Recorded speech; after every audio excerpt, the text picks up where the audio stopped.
On this day in Chaplain Corps history, 7 February 1943, the deadliest day for the Army Chaplain Corps, when 5 of their chaplains died when the Henry R. Mallory was torpedoed and sunk by a German submarine.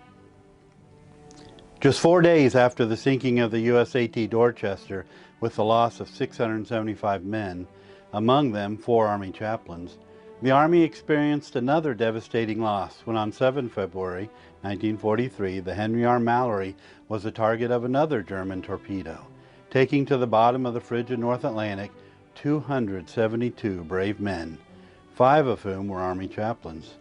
This proved to be the deadliest day of the war for the Army Chaplain Corps. Originally a passenger ship, the Mallory first set sail in 1916, but was soon needed by the Army to transport troops in support of World War I. So on 24 May 1917, it became the United States Army Transport Henry R. Mallory. About a year later, it became a Navy vessel and took the name United States Ship, or USS Henry R. Mallory, continuing its mission of transporting troops to the European theater of operations during the First World War.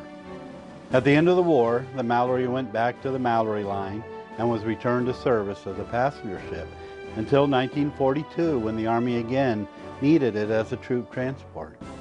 Just a few months after returning to military service, the Mallory was boarded by 7 chaplains, along with nearly 400 soldiers, Marines, sailors, and civilians, for what they expected to be their transport to Europe and Iceland. The Mallory left New York on 24 January 1943 and became part of the 61-ship convoy SC-118, escorted by 3 destroyers, 4 corvettes, the American Coast Guard cutters Bibb and Ingram, and the rescue vessel Toward. Of these 61 ships, 12 would be sunk by German submarines before any of the convoy reached its destination. Traveling by ship through submarine-infested waters would have to have been a frightening experience for many of the young men who just weeks before enlisted to serve their country, likely many of them being away from home for the first time. Fears would have been escalated when at 03:30 on the 7th day of February, everyone on board the Mallory was cautioned to keep their life jackets close as they stood by their bunks, to be prepared to abandon ship if it fell under attack by the preying German wolf pack. Just before 0700, when the convoy was within 600 miles of Iceland and would have been under Allied air cover had the weather permitted, the German submarine U-402 took aim and scored a direct hit on the Mallory. The damage to the ship was substantial, and it soon began to list to port, succumbing to the icy depths just a half an hour after the torpedo struck its starboard side. Of the 10 lifeboats the Mallory was equipped with, just 3 were successfully launched, with only 175 men on board. Had any other ships in the convoy known of the Mallory's sinking, more survivors may have been saved, but the Mallory's fate was not discovered until nearly 4 hours later, when the Bibb came across some of Mallory's survivors. The Bibb plucked 205 of the Mallory's passengers from the freezing Atlantic, while another Coast Guard cutter, the Ingram, showed up and saved 22 more. Of the 227 men the Bibb and Ingram rescued, 222 survived.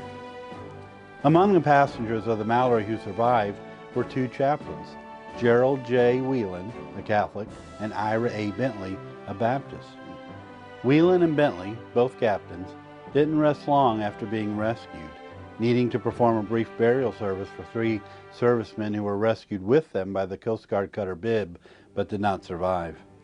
Following the service, both chaplains undoubtedly continued to minister to the other survivors who were recovering from the traumatic experience, giving them comfort as they provided support from their already drained spiritual reservoir. Both Whelan and Bentley continued to serve as chaplains until after the end of the war. There is not much recorded about the ministry performed by the chaplains traveling on the Mallory, either before or after it was struck by the German torpedo, but snippets can be found in a few sources. According to Chaplain Whelan, who survived the Mallory sinking, the chaplains organized boxing matches on the quarterdeck for the men to have something to do to pass the time. Whelan also related that the Protestant chaplains took turn providing worship services for the men. One such service was held on the evening before the German attack on the Mallory, when one of the chaplains preached on the Lord's Prayer. Wilson Flartley, one of the survivors, recalled that the words, "Thy will be done," made a particularly strong impression on him as they retired to their quarters just hours before their lives would be changed forever. Another survivor, Manny Sylvia, remembered how after the Mallory was hit and it was nearly submerged, a chaplain offered him a chocolate bar, suggesting that he might need it. Sylvia was able to swim to nearby wreckage and await rescue, possibly nourished only by that chocolate bar. Of the 7 chaplains on board the Mallory when it departed the United States, 5 of them perished when the ship sank. Those were Chaplain First Lieutenant Horace Gravely, Chaplain First Lieutenant James Liston, Chaplain Captain Ernest McDonald, Chaplain First Lieutenant Valmor Savanak, and Chaplain Captain David Youngdahl. Chaplain First Lieutenant Horace Gravely, Methodist. Gravely was the oldest and most experienced of all the chaplains who perished on the Mallory, and had received half a dozen ministerial assignments in the decade following his ordination as a Methodist minister in 1932. He brought with him experience from being in the Officers Reserve Corps and ministering in the Civilian Conservation Corps. Gravely was called to active duty in March 1942 and ordered to report to Camp Robinson, where he wrote to his family, "I especially like my personal contacts with the boys. Many of them need a friend to whom they can talk freely." Later adding, "We hope the war will soon be over so that we can all get back to our homes and help build a world in which war will not be possible." Later that year, Gravely was sent to Harvard University, which was home to the Army Chaplain School, then on to Camp Miles Standish. One soldier wrote of Gravely's time at Miles Standish, saying how the chaplain was ever ready to hear the problems of the homesick soldiers and invited the men out into his home for fellowship and home-cooked food. While at Camp Miles Standish, Gravely received orders to report for transport to Europe aboard the Mallory. After his death, Gravely was remembered in the Southern Christian Advocate as having a threefold splendor in his charming life: his innate capacity for noble living, his deep capacity for love, and his rich capacity for faith. Chaplain First Lieutenant James N. Liston, Roman Catholic. Liston became an ordained priest in April 1941 after attending Quigley Preparatory Seminary and St. Mary of the Lake Seminary. He ministered at Saints Peter and Paul Church in Naperville, Illinois, before becoming a chaplain in April 1942 when the Army sent him to Camp Croft in South Carolina, where he received orders to report to Iceland via the Mallory. Chaplain Captain Ernest W. McDonald, Congregational. McDonald attended Dalhousie University and Andover Newton School of Theology before beginning his ministry at the Newington Church, then later moving to Kansas to pastor at the Community Church in Garden City. George K. Dunningham, one of the Mallory survivors, said that he begged McDonald to accompany him to a lifeboat, which he refused to do. Instead, he went below to help bring the injured men up on deck. In a letter to McDonald's parents, another pastor retold what Chaplain Whalen had shared with him, that McDonald was a likable chap, and he had done heroic work in calming the men. Chaplain First Lieutenant Valmor Savanak, Roman Catholic. Before being ordained a priest in Rhode Island in 1936, Savanak attended Providence College, the House of Philosophy, and the Grand Seminary in Montreal. His education earned him a bachelor's degree, a Bachelor of Sacred Theology, and the Licentiate in Sacred Theology. Savanak became an Army chaplain in June 1942, beginning his Army career at Fort Eustis before moving to Camp Miles Standish. In January 1943, Chaplain Savanak received orders to Europe with transport aboard the Mallory. Chaplain Captain David Youngdahl, Northern Baptist. Youngdahl attended Bethel Theological Seminary in St. Paul, after which he ministered for a time at a Baptist church in Wisconsin. Youngdahl later attended Seattle Pacific College, then Berkeley Baptist Divinity School. By then he had earned a Bachelor of Theology, a Bachelor of Arts, and a Bachelor of Divinity. Youngdahl entered the Army as a chaplain in April 1942, first serving in the 53rd Field Artillery Regiment at Camp Miles Standish, before being assigned to duty in Iceland with transport aboard the Mallory. It is very likely that these 5 chaplains, along with Whelan and Bentley, got to know each other and the famous 4 chaplains from the Dorchester at the Army Chaplain School, where they likely would have completed their initial military training not long before departing the United States on the Mallory. The chaplain school was to transform them from civilian ministers to Army chaplains before being shipped off to the European theater of operations to provide religious support to the American soldiers fighting and dying there. The chaplain school at that time was on the campus of Harvard University, which by 1942 was deeply involved in the war effort with research and development of war-related technologies and the training of officers in various disciplines who would eventually receive their commissions and be sent into the conflict. At its peak on the Harvard campus, the chaplain school was training over 300 chaplains every 4-week cycle.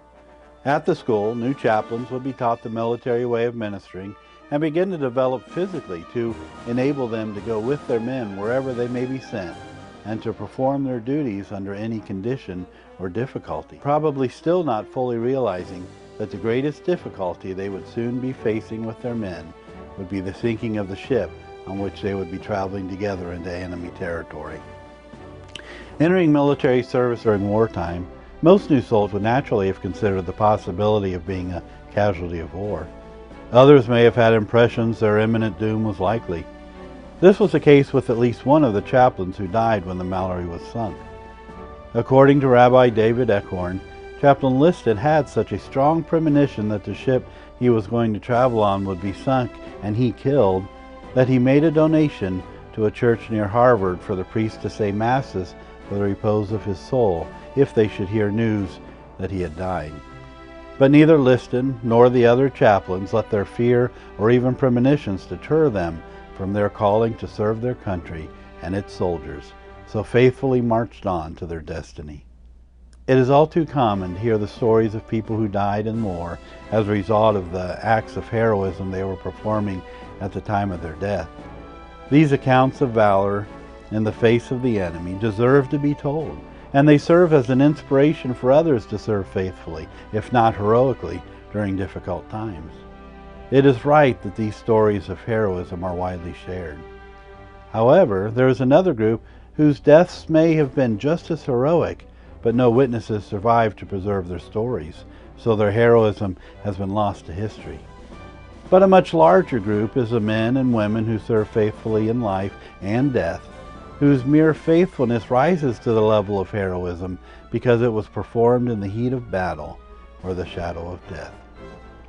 Without much surviving record, one can only speculate on the faithfulness or even heroism of the chaplains on board the Mallory as they ministered to those facing such a horrifying death. The witness to the encouragement given by the chaplains to the frightened men searching for hope, the testimony of how the chaplains showed compassion as they cared for the injured, the memory of these servants of God who were with the dying to the end, are all buried in the watery grave with those who experienced what Chaplains Gravely, Liston, MacDonald, Savanak, and Youngdahl did for them, unknown to the living, but surviving in eternal glory. So on this day in Chaplain Corps history, 7 February 1943, we remember those 5 chaplains who perished when the Mallory sunk as a result of a German torpedo. We remember how they undoubtedly served those who were afraid, those who were about to die, those who were with them on the Mallory. We remember them for their faithfulness in the valley of the shadow of death. We remember how they continued to serve both God and country. This is Darrell Densford for the Chaplain Gate.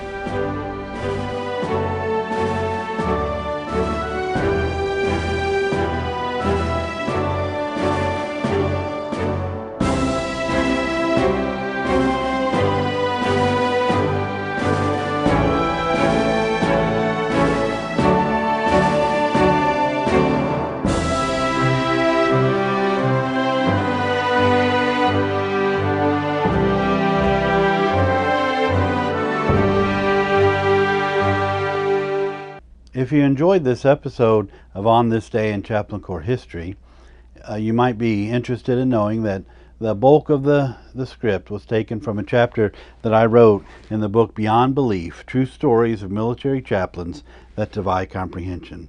I wrote the chapter on the Mallory chaplains, but there's several other chaplains included in this book about many different chaplains from Army, Navy, and Air Force, as well as some chaplain assistants. You can get it on Amazon for $14.95, or you can go to the Chaplain Kit website, the website right here, and you can get it at a discounted price with a special arrangement we have with the publisher. But I think you may enjoy it. So that's Beyond Belief. It's published by Hero Books Publishing, and it's available on the Chaplain Kit website. Have a great day.